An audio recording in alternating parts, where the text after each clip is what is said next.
भोले बाबा कहा लगे देवी ज्यादा कुछ मत पूछो, एक कुछ इसलिए पवित्र है क्योंकि इस पर अमृत की छींटें पड़ी थी और इसको नारायण ने वरदान दिया था कि जो कोई कुछ की पैती यानी धारण करके कथा सुनेगा उसकी आत्मा उसकी कामना सब कुछ पूर्ण हो जाएगी, आत्मा पवित्र हो जाएगी। और जब तक वो पैती नहीं पहनेगा तब तक कथा अधूरी मानी जाएगी जजमान की।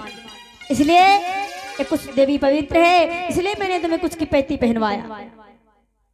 भक्तों जैसे इतना कहा माँ भवानी को कथा सुनाने लगे। देवी अमर लोक की जब कथा सुनाने लगे, सुनाते सुनाते सुनाते सुनाते रात के 12 बज गए। जब रात के 12 बज गए, भैया ऑपरेटर बाबू शांत रहो। आज भक्तों जैसे मन में विचार किया,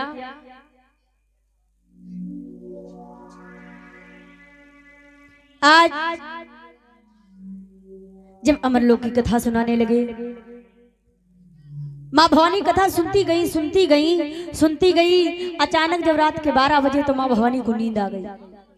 जैसे हमारी माताएं बहनें सो जाती हैं, भैया लोग सो जाते हैं। जब सो गई माँ भवानी, भोले बाबा को कथा सुनाने से मतलब कोई सुने या ना सुने, मेरा काम है कथा सुनाना, कोई सुने या ना सुने, क्योंकि जो सुनेगा वो अपने लिए सुनेगा, जो नहीं सुनेगा वो अपने लिए सुनेगा। भक्तों और जो सुनेगा उसको मुक्ति मिलेगी। भक्तों माँ भवानी जब सो गई रात के 12 बजे, तो उसी समय आज भोले बाबा ने ओम मंत्र जब जाप किया तो एक वृक्ष पर एक घोंसला था और उसी घोंसले में जैसे ओम मंत्र जाप किया, तुरंत उसी घोंसले में एक जीव प्रकट हो गया। जब जीव प्रकट हो गया, इधर उस पक्षी ने भोले बाबा की सारी अमरलोक की कथा सुनी। माँ भवानी तो सो रही है, माँ भवानी सो गई, सारी कथा अमरलोक की उस पक्षी ने सुनी, हुकारी लगा लगा करके। भक्तों जब सुनी भोले बाबा, उसके बाद जब कथा विसर्जन करने लगे, जब कथा विसर्जन करने लगे तो आंखें खोल करके देखा, कहा देवी क्या कर रही थी, कथा सुना। माँ भवानी सोती रही। माँ भवानी आंखें खोल करके कहा स्वामी का कथा समाप्त हो गई, कहाँ रहा। कहने लगे हम सोए गे रहा। जैसे हमारी माता बहने कहते तो आँख लग गया है, अगर सोए जाए तो कह दो काहे सोती रहा, तो कहते आँख लग गया है, बड़ा बहाना होता है। आज भक्तों तो कहा देवी तुम कथा में सो गई, जाओ तुम कभी अमर नहीं हो पाओगी। फिर ये कौन था जिसने मेरी सारी अमरलोक की कथा सुनी। भोले बाबा कहा लगे अब तो बड़ा गड़बड़ हो जाएगा, जिसने मेरी कथा श्रवण की है, सुनी है, वो अमर हो जाएगा, क्योंकि कलयुग में किसी को अमर होने का वरदान नहीं है। आज भक्तों भोले बाबा को क्रोध आ गया। भोले बाबा अपना तीसरा नेत्र खोल करके देखा, क्या देखा कि एक वृक्ष पर एक घोंसला रखा हुआ है, उसी घोंसले में एक पक्षी ने सारी कथा अमरलोक की सुनी। भोले बाबा ने क्या किया, लिया अपना त्रिशूल और त्रिशूल से कहा कि जाओ उस पक्षी को मार करके हमारे पास लेकर के। जैसे इतना कहा, आज जैसे भोले बाबा ने त्रिशूल को आदेश दिया,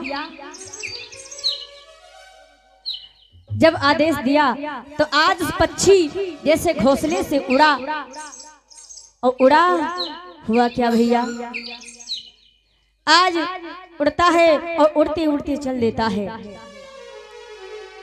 भक्तों कि तब पक्षी निज जान बचावा, तब पक्षी निज जान बचावा।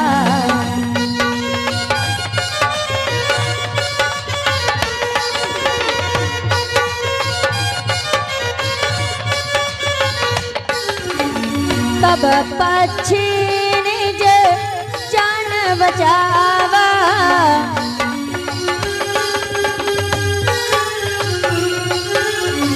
तब पक्षी निज जान बचावा। और पिंजड़े से तब, पिंजड़े से तब उड़ी तब जा, पिंजड़े से तब बजा। भैया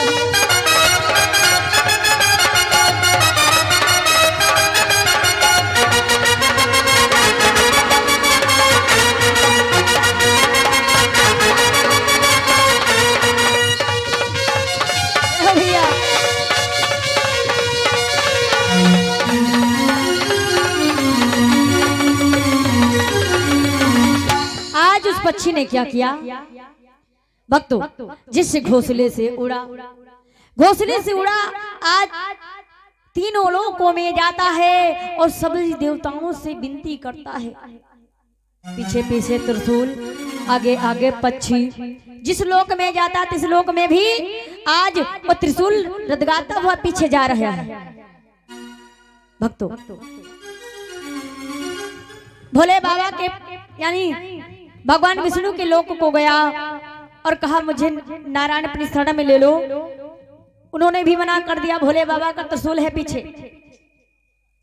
कहा भैया मैं नहीं, तुम्हारी कोई रक्षा नहीं कर सकता हूँ। फिर बाद में ब्रह्मा के पास गया, ब्रह्मा भी मना कर दिया।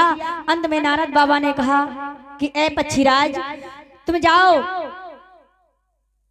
यानी जिनके शरण में, जिन्होंने तुम्हारे पर यानी त्रिशूल छोड़ा है, उनकी शरण में चले जाओ।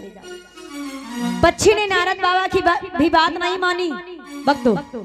फिर बाद में पक्षी ने क्या किया, देखा गया व्यास जी की पत्नी खड़ी हुई है छत पर और सूर्य भगवान की आरती कर रही है।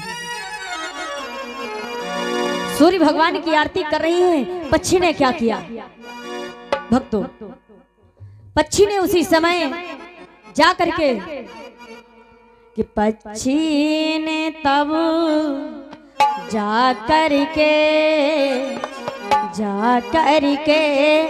मुख में नारी के समाया है, हो समाया है।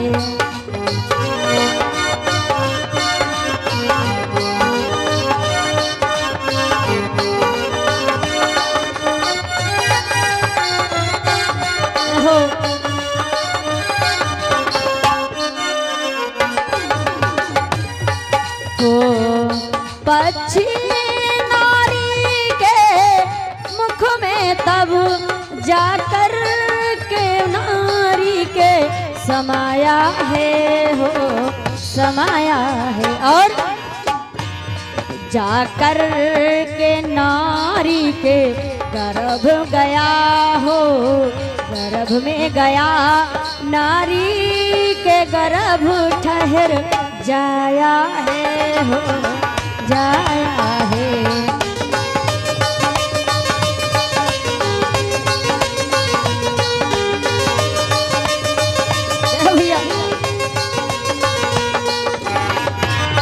भैया चिमटा मास्टर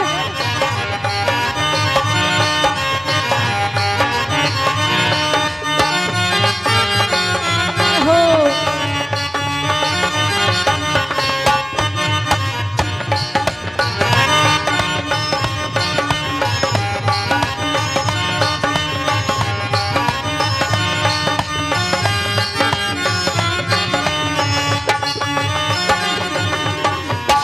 आज भक्तों पक्षी ने क्या किया, जैसे जाकर के अपने बचाव के लिए देखा व्यास जी की पत्नी छत पर सूर्य भगवान की आरती कर रही थी। जैसे आरती गाने के लिए मुख खोला, वो पक्षी गया और व्यास जी की पत्नी के मुख के अंदर चला गया। और जो मुख के अंदर चला गया, जाकर के गर्भ में पहुंच गया। व्यास जी की पत्नी को गर्भ ठहर गया। भक्तों धीरे धीरे कुछ दिन के बाद व्यास जी के घर में एक पुत्र का जन्म होता है। पुत्र का जन्म हुआ। आज व्यास जी ने भक्तों उसकी कुंडली को देखा। ये तो भोले बाबा का भक्तों आज अमरलोक की कथा सुनने वाला ये वरदानी पुत्र है। इसलिए व्यास जी ने उस पुत्र का नाम सुखदेव रखा है। उस पुत्र का नाम सुखदेव रखा। भक्तों आज इस प्रकार भक्तों हमारी माताओं बहनों की एक कथा थी कि कभी कथा में जाओ सोना नहीं चाहिए। फिर भोले बाबा ने क्या किया, अपनी हार मान लिया, त्रिशूल को वापस कर दिया। कहा भैया अब तो वहां जन्म हो चुका है, अब हमारे कोई उपाय लगेंगे नहीं, रसूल को वापस बुला लिया। तो भक्त भगवान से भी बढ़कर के होता है, भगवान को भी अपने फंदे में ले लेता है, लेकिन वैसी भक्त भावना होनी चाहिए। और जिस भक्त के अंदर भावना ना हो वो भावना बेकार है, और जिस भावना में भाव आ जाए तो भव से बेड़ा पार है।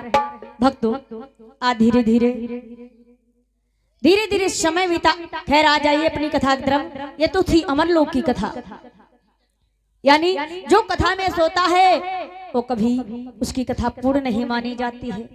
कथा में कभी सोना नहीं चाहिए। भक्तों आज वही कथा भोले बाबा माँ भवानी को सुना रहे। देवी भगवान के अवतार लेने के कारण जानती हो, आज वही हिरण्याकश्यप करता क्या है। भक्तों हिरण्याकश्यप करता है कि आज उसके जो पुत्र था जिसका नाम है यानी भक्त प्रहलाद। भक्त प्रहलाद के गुरु कौन है? कुम्हार और कुम्हारिन। भक्त प्रहलाद को नाना प्रकार से दंडित करता है कि राम का नाम भूल जाए, लेकिन भक्त प्रहलाद के मुख से राम का नाम नहीं दूर जाता है, क्योंकि वो राम की भक्ति से ज्यादा प्रेम करते हैं। भक्तों इसलिए बताया गया है क्या कि जो राम की भक्ति से प्रेम करता है उसकी मुक्ति हो जाती है। भक्तों कलयुग में बताया गया है क्या कि कलयुग केवल नाम आधारा,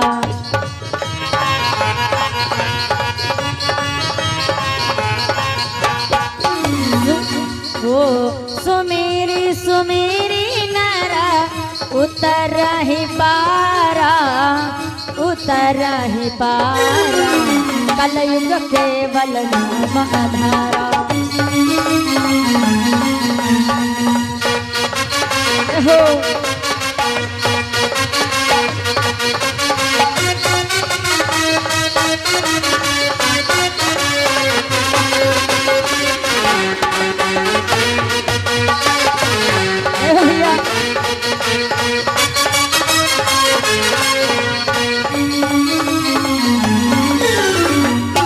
कलयुग केवल नाम आधारा, और सुमिरी सुमिरी नर उतर ही